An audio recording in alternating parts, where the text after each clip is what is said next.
Hello, કેમ છો YouTube family? બધાય મજામાં જ હશો. તો મારા આજના બ્લોગમાં તમારું હાર્દિક હાર્દિક હાર્દિક સ્વાગત કરું છું. તો આજે મારી બેન બનાવી રહી છે સુરમાના લાડુ.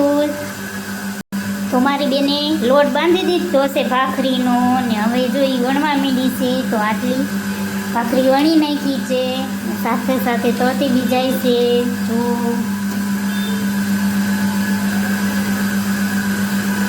કેમ કે ભાખરી કરીને વણીને પછી આપણે પેલું બનાવીને લાડુ તો બહુ મસ્ત થાય છે.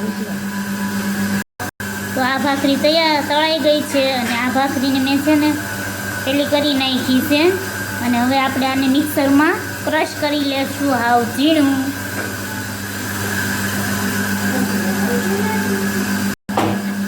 તો જો મારી બેન બનાવે છે ભાખરી.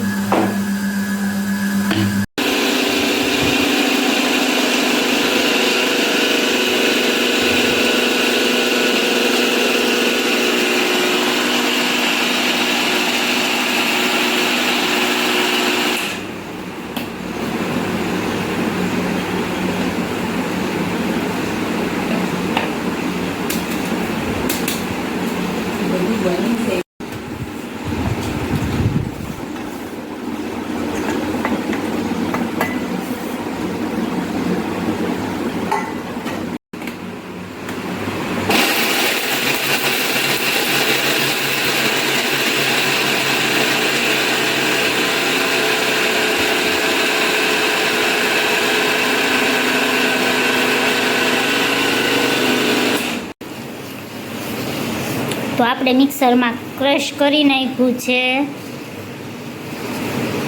અને હવે મારી બેન ચાસણી બનાવી રહી છે. જો એમાં નાખ્યું છે તેલ ને પછી ગોળ. હવે એ પાઈ લેશે.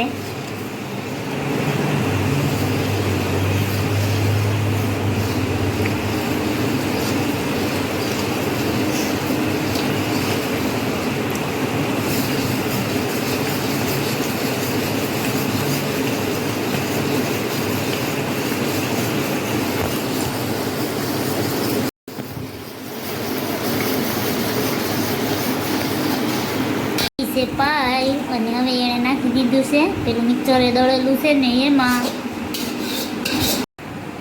લાડુમાં નાખવા માટે આપણે કાજુ ને બદામ કટ કરી લીધા છે. આ છે કિસમિસ, આ છે કોપરું, અને આ છે ખસખસના બી. તો લાડુ બનાવવા માટે તૈયાર કરી લીધું છે આપણે, ને હવે આપણે લાડુ વાળી લઈશું હમણાં.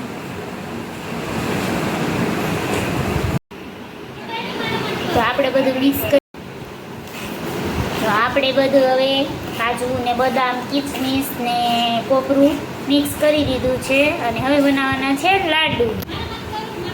તો લાડવા બનાવવાનું કામ ચાલુ થઈ ગયું છે, અને આ બે બેનું જો હવે લાડવા બનાવવા મળ્યું છે. આ જો કેવા મસ્તીના આપણા લાડવા બને છે. આપણા ઋષિતાબેન જો કેવા મસ્તીના લાડવા બનાવે. આ બે બેનું લાડવા બનાવી દે છે, ને આપણા તૈયાર થઈ રહ્યા છે લાડવા. તો જો આપણા લાડુ તૈયાર થઈ ગયા છે. હવે આપણે ખાલી આમાં ખસખસ જ નાખવાનું બાકી છે. જો